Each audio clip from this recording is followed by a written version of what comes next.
जय श्री माता जी।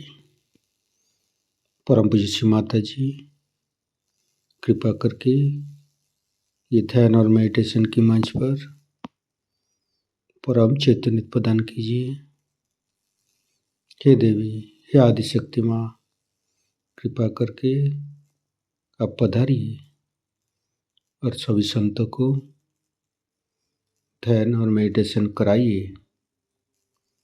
परम पूज्य श्री माता जी, आपके श्री चरण कमल पर कोटि कोटि नमन।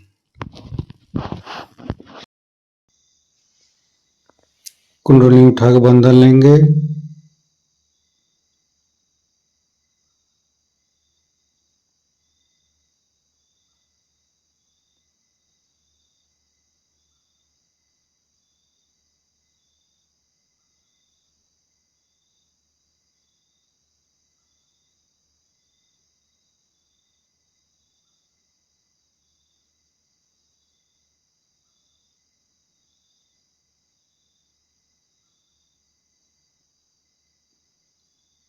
तीनों महामंत्र। ओम तमेव साक्षात् श्री महालक्ष्मी महासरस्वती महाकाली त्रिगुणात्मिका कुंडली साक्षात् श्री आदिशक्ति माता जी श्री निर्मला देवी नमो नमः। ओम तमेव साक्षात् श्री कल्की साक्षात् श्री आदिशक्ति माता जी श्री निर्मला देवी नमो नमः। ओम तमेव साक्षात् श्री कल्की साक्षात् श्री सहस्रार स्वामिनी मोक्ष प्रदायिनी माता जी श्री निर्मला देवी नमो नमः। गणेश मंत्र। ओम तमेव साक्षात् श्री गणेश साक्षात् श्री आदिशक्ति माता जी श्री निर्मला देवी नमो नमः। दोनों हाथ श्री माता जी की तरफ। कुछ भी नहीं सोचेंगे। मन के अंदर समस्त चिंता को परम पूज्य श्री माता जी की श्री चरण पर समर्पित करेंगे।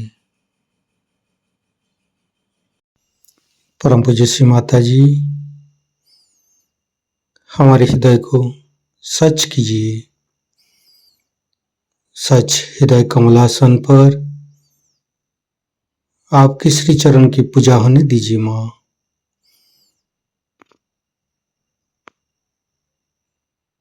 संपूर्ण चित्त मध्य हृदय पर परम पूज्य श्री माता जी की श्री चरण की शीतलता अनुभव करते रहेंगे। परम पूज्य श्री माता जी, हम अज्ञानी हैं। हमारी अज्ञानता के वश में यदि आपकी शान के खिलाफ कोई गलती हुआ हो, कृपा करके अब मुझे क्षमा कर दीजिए माँ। दोनों हाथों की अंगुली के ऊपर चैतन्य लहरें अनुभव करते रहेंगे।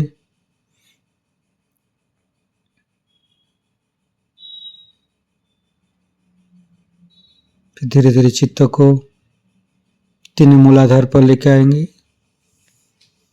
परम पूज्य श्री माता जी, आप ही तो प्रभु गणेश है। कृपा करके हमारे शरीर की तीनों नाड़ी सातों चक्र के ऊपर स्थान ग्रहण कीजिए और सभी चक्र के दोषों को, सभी चक्र के अंदर रोगों को दूर कीजिए माँ। हे प्रभु गणेश, हम कभी अतीत में चले जाते, कभी भविष्य में चले जाते, कृपा करके हमें वर्तमान में स्थापित कीजिए। संपूर्ण चित्त, बाएं मूलाधार, परम पूज्य श्री माता जी, आप ही तो अबोधिता प्रदान करते हैं, आप ही तो पवित्रता बनाया है। कृपा करके हमारी अबोधिता और पवित्रता को रक्षा कीजिए। निर्मल गणेश का मंत्र लेंगे। ओम तमेव साक्षात श्री निर्मल गणेश साक्षात श्री आदिशक्ति माता जी श्री निर्मला देव्ये नमो नमः। धीरे धीरे चित्त को राइट मूलाधार पर, परम पूज्य श्री माता जी, आप ही तो राक्षस संतरी है, आप ही तो राक्षस अग्नि है। कृपा करके हमारे अंदर राक्षस प्रवृत्ति को नष्ट कीजिए। परम पूज्य श्री माता जी, आप श्री कार्तिक रूपे हमारे राइट मूलाधार पर आइए। मंत्र लेंगे। श्री कार्तिक। ओम तमेव साक्षात श्री कार्तिकी साक्षात श्री आदिशक्ति माता जी श्री निर्मला देव्ये नमो नमः। फिर धीरे धीरे चित्त को मध्य मूलाधार,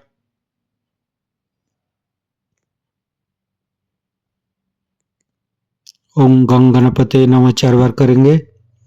ओम गंग गणपते नमः, ओम गंग गणपते नमः, ओम गंग गणपते नमः, ओम गंग गणपते नमः।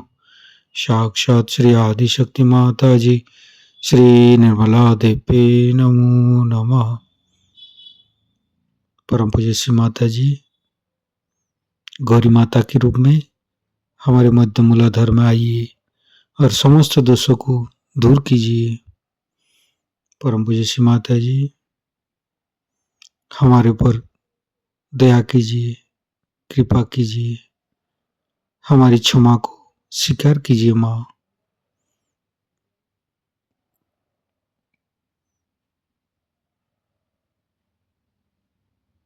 गणेश गौरी माता की मंत्र लेंगे।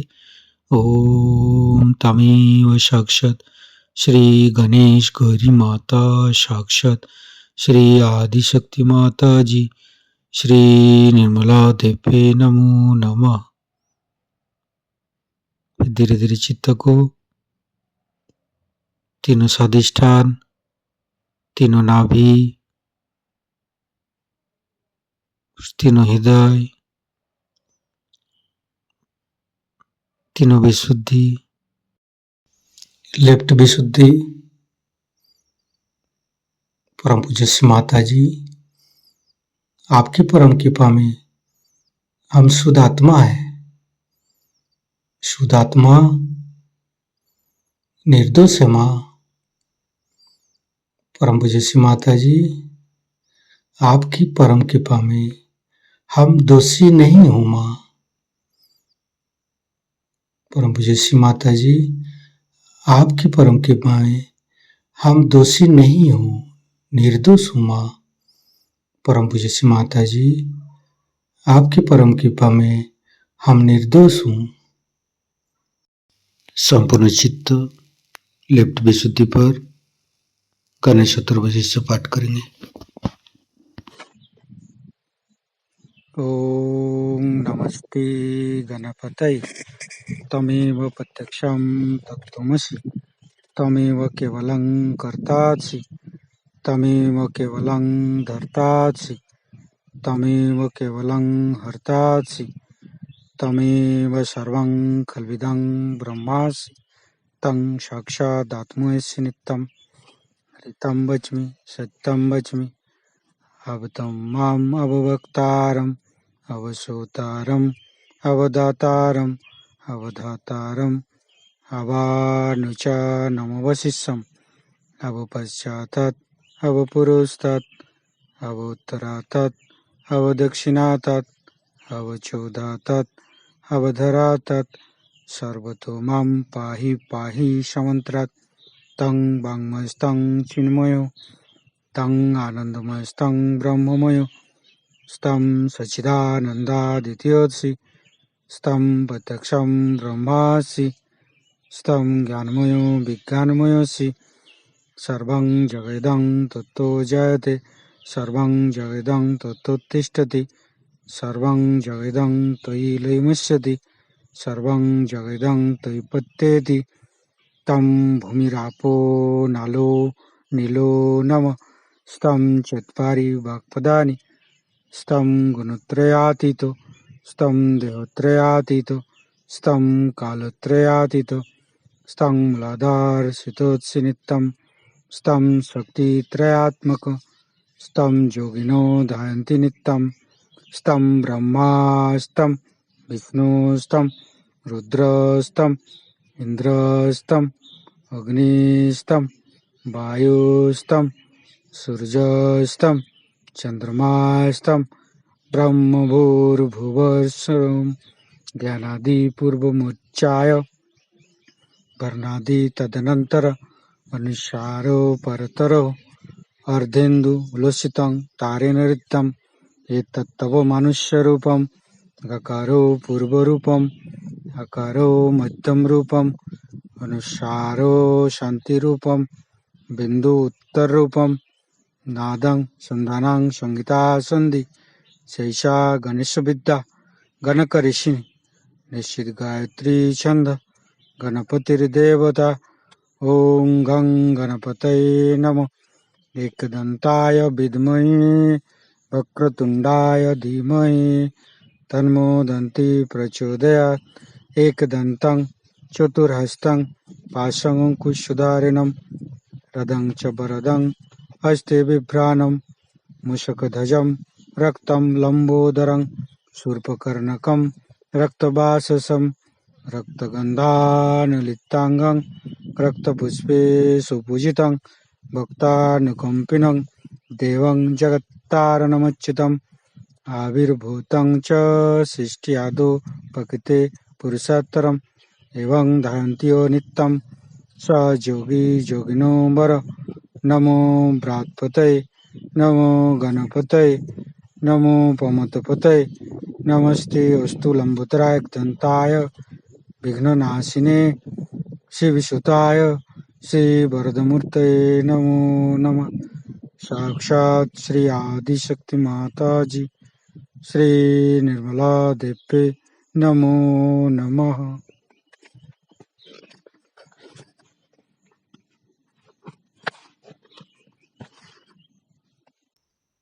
फिर धीरे धीरे चित्त को राइट विशुद्धि।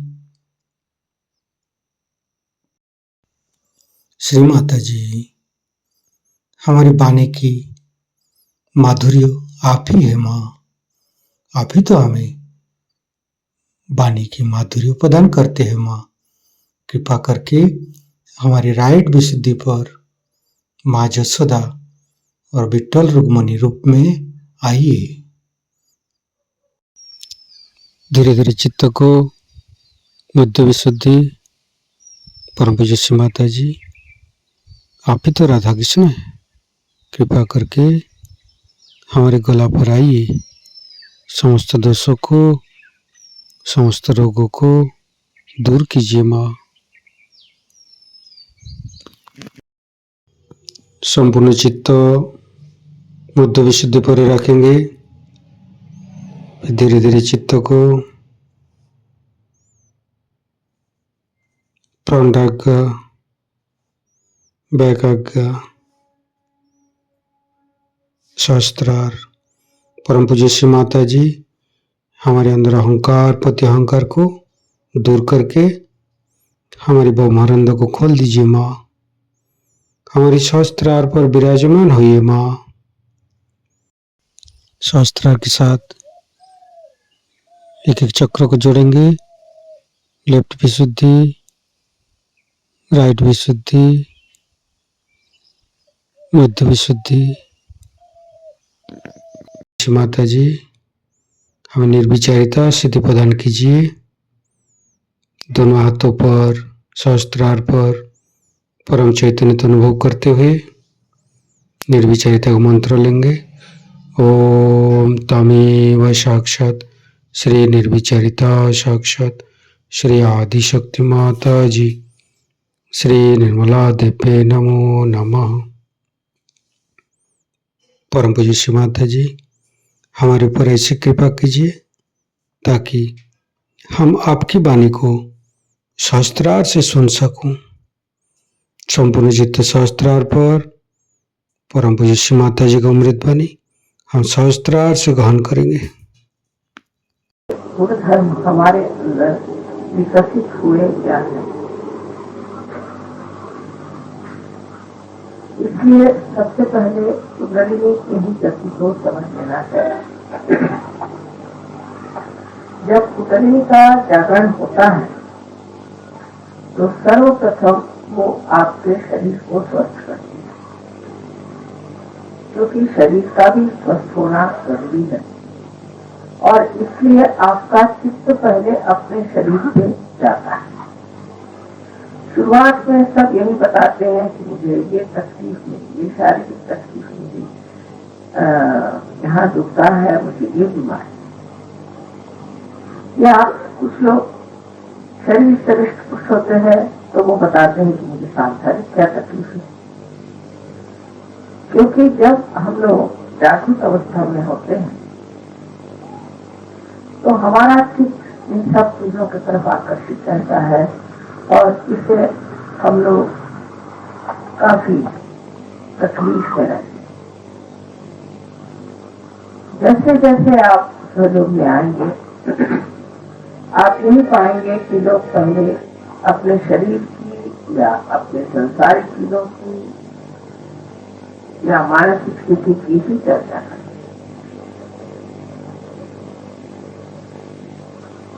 इसलिए पहले ये व्यवस्था की गई थी कि शरीर को पूरी तरह से त्याग दिया जाए, यानी उसके तरफ ध्यान न देना चाहिए और उसको कष्ट देना चाहिए।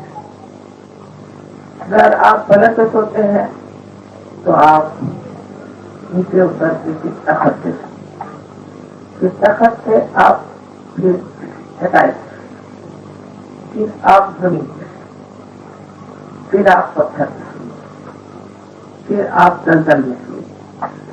ऐसे अनेक तरह से शरीर को पक्का बनाया जाता है, इससे शरीर बाद में कोई तकलीफ न दे। शरीर का आराम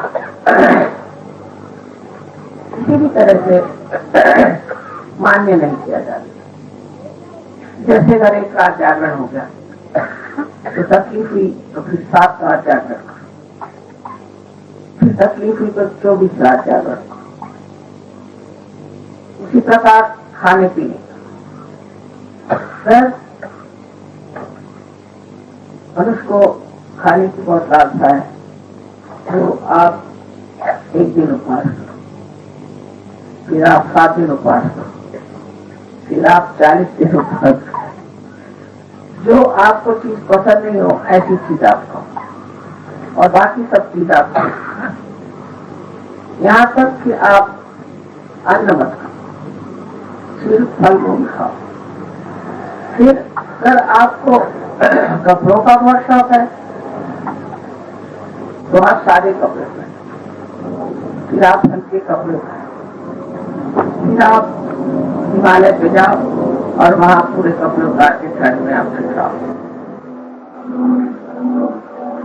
इसी प्रकार किसी को नखरा हो कि मुझे अच्छा घर चाहिए, मैं अच्छे घर के बगल में रहूंगा, मुझे लोगों के पास होना चाहिए, कपड़े ज्यादा आते हैं कि हम लोगों की इच्छाएं और प्रवृत्तियां बढ़ने अगर हमारा चित्र ज्यादा है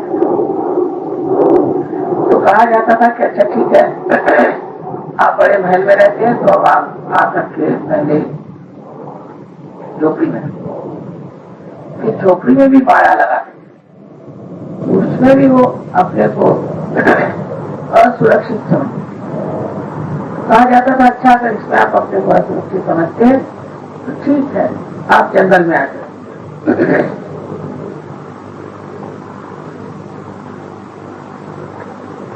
या आप किसी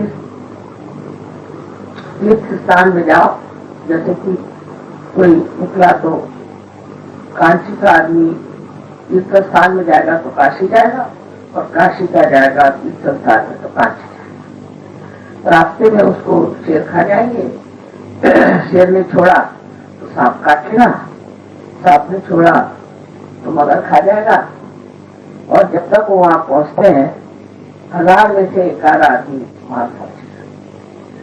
इस तरह से लोगों को छाटते छाटते और फिर उनको फिर आत्म साक्षात्कार की बातचीत।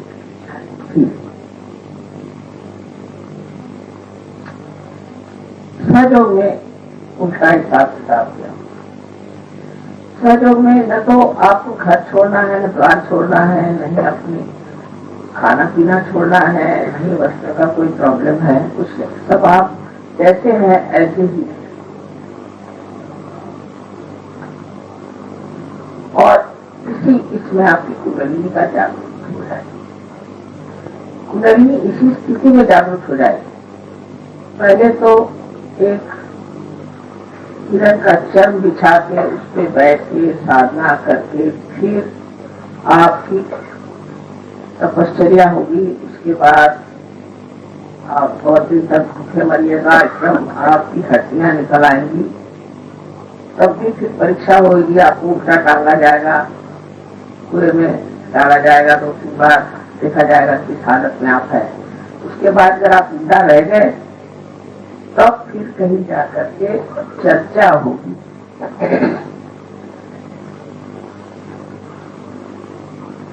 अब सहयोग में उल्टा कारवां। पहले तो हमने ऊपर का शिखर बना दिया, खोल दिया शिखर, संसार खोल दिया, और संसार खोल के अब कहा कि आप ही लोग अपने को ठीक करें। लेकिन तो भी हम लोग समझ नहीं पाते कि सहज योग बहुत ही कठिन चीज, इतनी सरल है उतनी शंकर की जैसे, क्योंकि हमारे अंदर अनेक नाड़ियां हैं और उन नाड़ियों को खोलने का एक तरीका है कि हमारा चित्त जो है वो इधर उधर न उठे।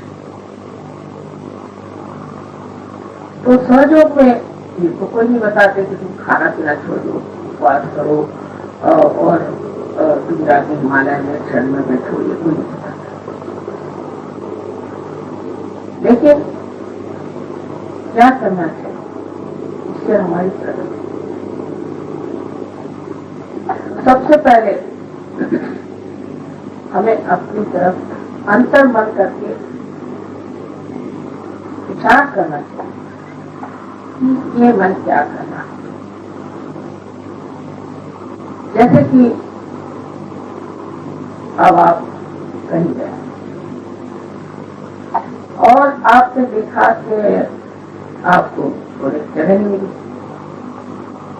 तो फौरन आप शिकायत करना शुरू कर देंगे, माँ देखिए हम वहां जगह नहीं। उस वक्त ये सोचना चाहिए कि मैं इसे क्यों कह रहा हूं, क्योंकि मैं अपने शरीर के बारे में चिंता कर रहा हूँ कि मुझे सोने की जगह नहीं मिली, मुझे ठीक से जगह नहीं मिली, और मैं अपना चित्त इसी में डाले जा रहा हूँ।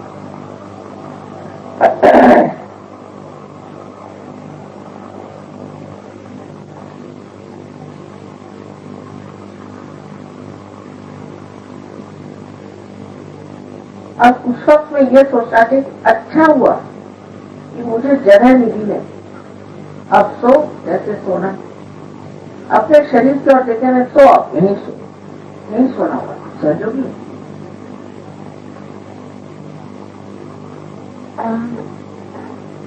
जो सोने के लिए अच्छी जगह क्यों चाहिए? दुनिया में कितने लोग हैं रास्ते पर सो जाते हैं। तू कौन बड़ा भारी हो गया कि तुझे सोने के लिए अच्छी जगह चाहिए? और लोग तो खड़े खड़े भी सो जाते हैं। तू खड़े खड़े क्यों नहीं सोता? और फिर सोना भी क्या जरूरी है? अपने को समझता क्या है?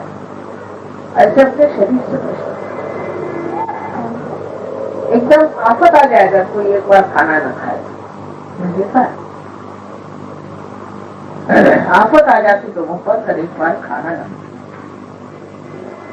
कर एक दिन खाना नहीं मिले तो बहुत अच्छा सोचता है अच्छा हो गया मैं देखता हूँ तो क्या होता है तेरा मर जाएगा क्या?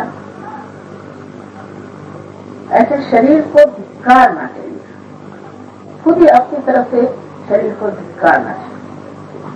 अब जैसे आजकल तो सबसे ज्यादा शरीर की चोट शुरू हो रहा है। जैसे कि ये हमने कपड़ा पहना तो उसका मैचिंग होना चाहिए, ये फुलाना है, मतलब इस तरह की आधुनिक चीजें निकल आई हैं और उसके जो नाम परिमाण है वो इतने ज्यादा एक्सट्रीम है कि हम लोगों को समझ में भी नहीं आता है। हम इस तीव्रता के एक पूरी तरह से गुलाम हो जाए।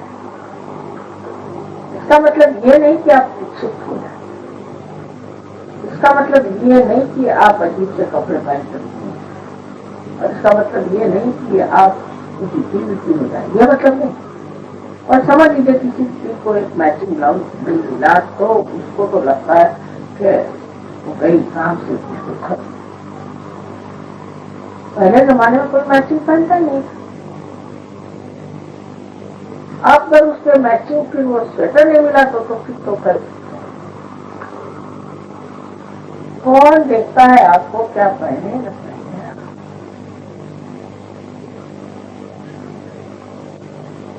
और ऐसे कौन आप देखने से कौन आप कोई ऐसी नीति है कि आपको देखने से किसी का कैसे खुल जाएगा, किसी का कोई जंतर खुल जाएगा, कोई ऐसी बात हो जाएगा, कुछ भी नहीं।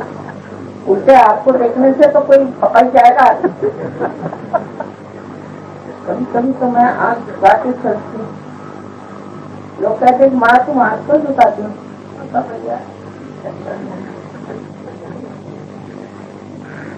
लेकिन हिम्मत ही करनी पड़ती कि भाई ये आँख है, इसको तो काम करना ही है और इससे काम बहुत है।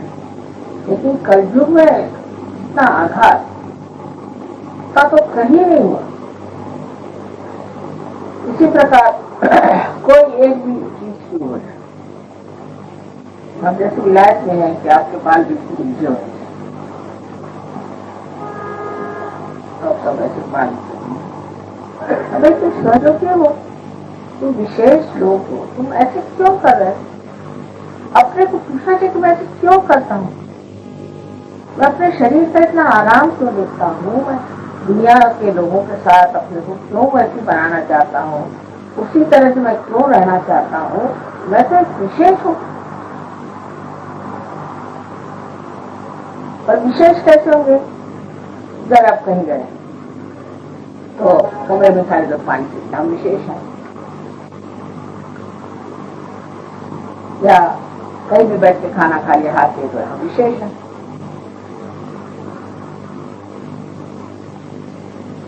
विशेष का मतलब ये कि आपने जो ये चित्त की जल है उसे रोकना है।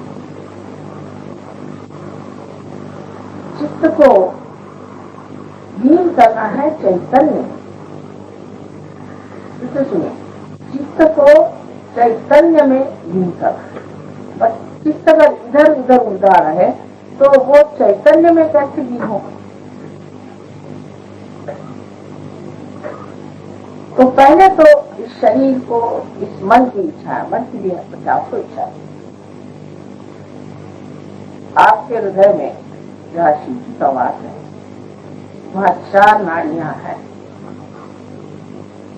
उसमें से एक नाड़ी मूलाधार तक जाए और उससे आगे न। तो लोग ये कहते हैं इसकी क्या खराब है।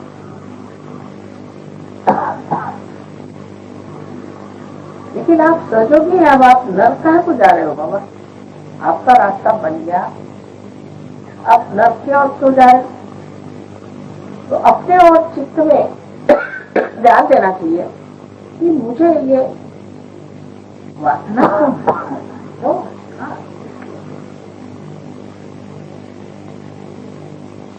जो मुझे नर्व की ओर ले जा रहा है। मैं तो एक कदम ऊपर रखे हुए हूँ और एक कदम कब्र में रखा हूँ। तो या तो कब्र में बैठ जाओ या ऊपर ही रह लो। ऐसी जो लटकी हुई स्थिति है हमारे इसमें है,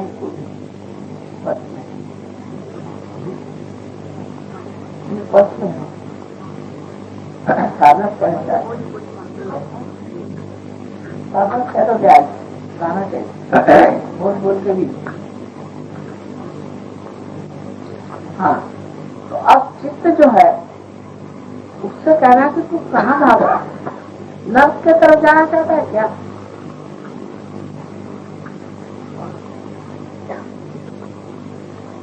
उसकी दूसरी नाड़ी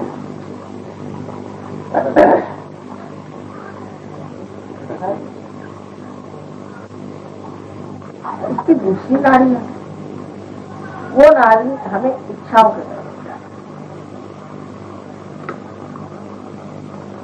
इसीलिए बुद्ध ने साफ साफ कहा कि कोई सी भी इच्छा करना यही हमारे मृत्यु का कारण है। इसीलिए हम बुढ़े भी हो जाते हैं और इसलिए हम बीमार करते हैं, क्योंकि हमें इच्छा होती है, इच्छा हमारी बिल्कुल खत्म है। लेकिन वो खत्म नहीं,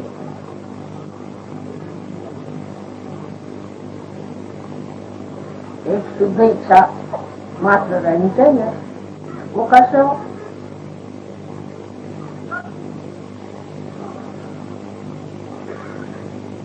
शुद्ध इच्छा इस तरह से हो सकती है कि आप सोचे मुझे इसकी इच्छा क्यों हो रही, इस इच्छा की ओर मैं क्यों दौड़ा जा रहा हूं? ऐसी मैंने अनेक इच्छाएं की, उससे मुझे क्या फायदा हुआ?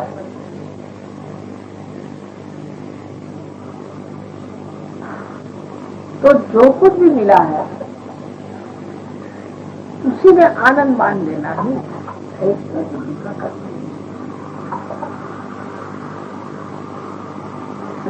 अब ये हुआ, किसी को इच्छा हुई कि भाई माँ के मृत्यु सामने जा, या किसी चीज की इच्छा थी हम पहले वहां जाके खड़े हो। ऐसी इच्छा क्यों? क्योंकि अज्ञान में ये नहीं जाना माँ हर जगह, जाने की जरूरत है।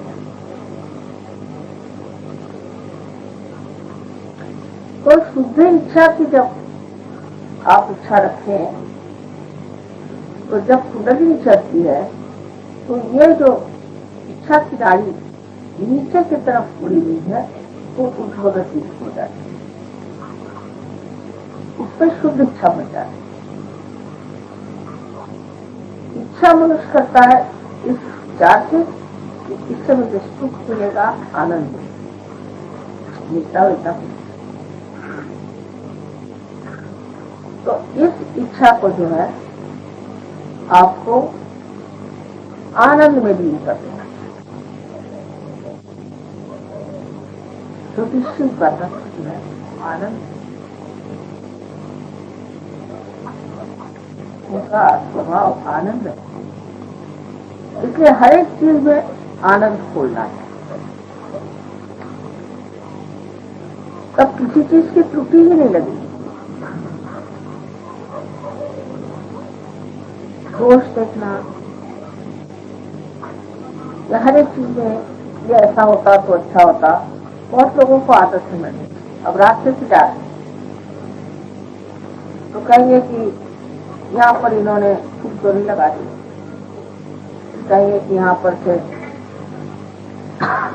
खाने का ठीक से उन्होंने ये क्यों नहीं लगा, ये रास्ता ऐसे मोड़ के क्यों नहीं गया। अरे बाबा, आप तो म्यूनसिपालिटी में है, आपको क्या करने का, जो है सो आप क्या को गड़बड़ कर। लेकिन दूसरे के बारे में हमेशा कहेंगे इसमें ऐसे करने से ठीक होगा, उसमें ऐसे करने से ठीक होगा। वो जो आप सोच भी रहे हैं वो कार्यान्वित भी नहीं होता, वो तो कार्यान्वित भी नहीं हो सकता। वही आवाज आ रही है, सबको आवाज आ रही, जोर से आवाज आ रही। हाँ नहीं आ रही आवाज, तो वो चीज कार्यान्वित भी नहीं हो सकती। आपका कोई मतलब ही नहीं है उससे। अब जैसे बहुत से लोगों में होता है सिनेमा में गए, उसमें कोई सीन दिखा रहे कि एक आदमी जा रहा है और अब वो किसी पहाड़ी पे गिरने वाला है, तो लोग कह रहे हैं कहाँ जा रहे तुम गिरता होगा, वो तो सिनेमा में जा रहा है, वो क्यों तुम्हारी बात सुन रहा है क्या। इसी तरह से हर एक चीज का ठेका लेते बैठे और इस तरह से अपनी बुद्धि में भी पूरी तरह एक विचारों की श्रृंखला बना। लेकिन जो कुछ आप देखते हैं वो देखना मात्र, देखना तो निरीक्षण हो जाता है, एक कटाक्ष में भी निरीक्षण हो जाता है और चित्त से आपके अंदर बन जाता है।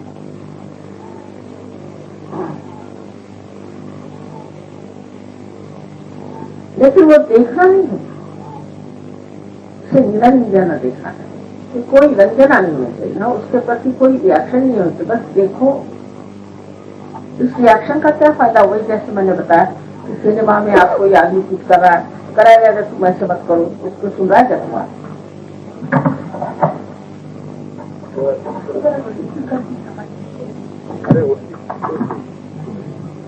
बार बार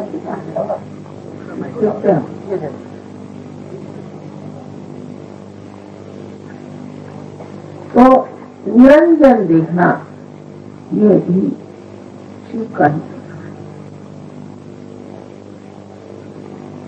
शिव के स्थान पर भी पहुंच गए और उनके मूर्ति के दर्शन भी हो गए, किंतु जब तक उनका प्रकाश हमारे अंदर नहीं आया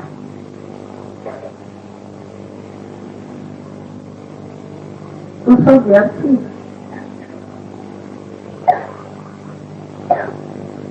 अब तीसरी नारी है, उसमें प्रेम होगा, प्रेम मारे मेरा बेटा, मेरी बहन, मेरा भाई, मेरा बाप, मेरा पति, ये सब दुनिया भर की रिश्तेदारी। इसमें भी बहुत लोग उलझे रहते हैं। सहयोग में आने के बाद भी मैं सालों तक देखती हूँ, वो छुपता ही उनका वही बातें, वही बातें, जब देखो तो बात नहीं। अरे बाप प्यार के, मेरे भाई का ऐसा हुआ, मेरे बहन का ऐसा हुआ, तुमने फलाना ऐसा, तो दुकाना ऐसा, मेरे लड़के हैं ऐसा, क्या तो लड़की है। अब ये कहना कि रिश्तेदारी वृथा है, तो ये तो बात ठीक है।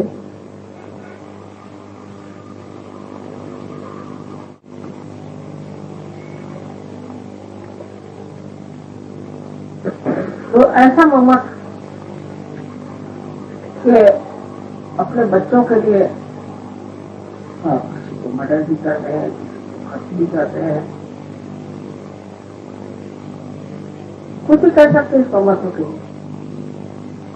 कोई पत्नी के लिए, कोई प्रेसी के लिए, तो कोई पति के लिए, तो इस कदर उसमें आदमी अपने जीवन को व्यक्त करता है।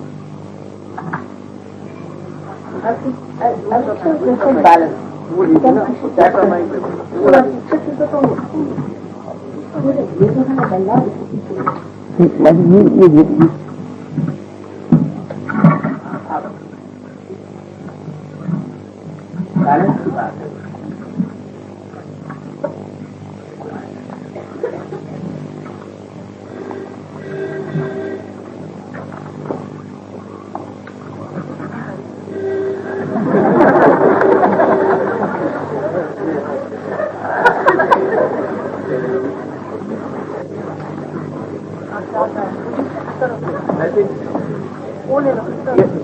ये वाला माइक दे दीजिएगा, ये वाला माइक दे दीजिए। आप ठीक है।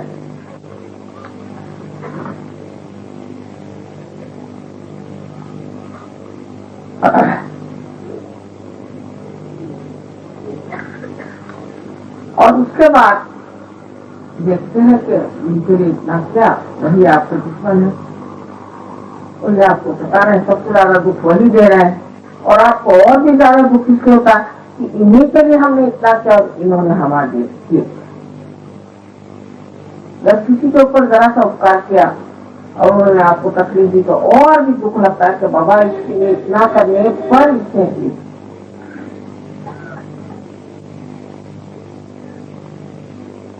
पहले जमाने में तो कहते थे कि सबको त्याग दो, घर त्यागो, बच्चों को त्यागो, किसी को त्यागो, सब छोड़ छाड़ करके जंगल में जाके एकांतवास करो।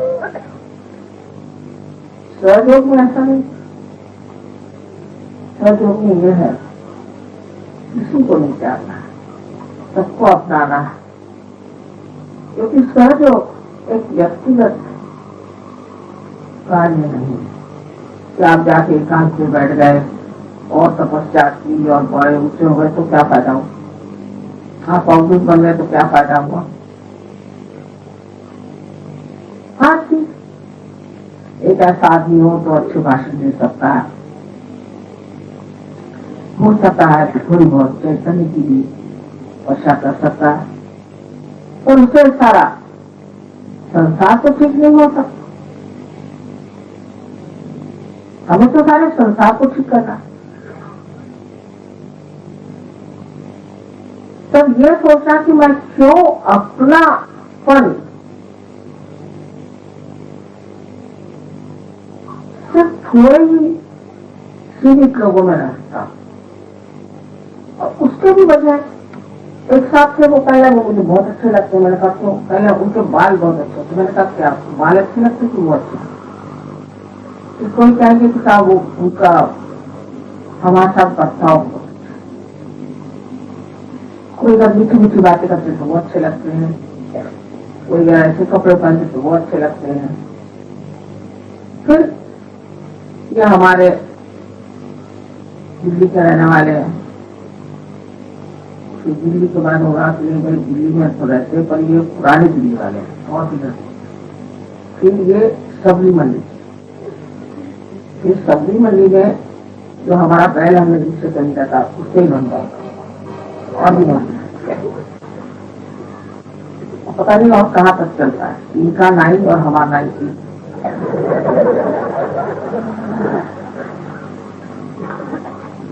और बड़े गले मिलेंगे, वाह वाह वाह। अभी तो ये बम्बई वाले हैं, दिल्ली वाले हैं, ये फलाने हैं, ठिकाने हैं, आप अब विश्व के नागरिक हो गए, अब कहाँ बम्बई और कहाँ दिल्ली और कहाँ मद्रास, ये अगर आपके दिमाग में अभी भी बैठा हुआ है तो अभी आप सहयोग को समझे।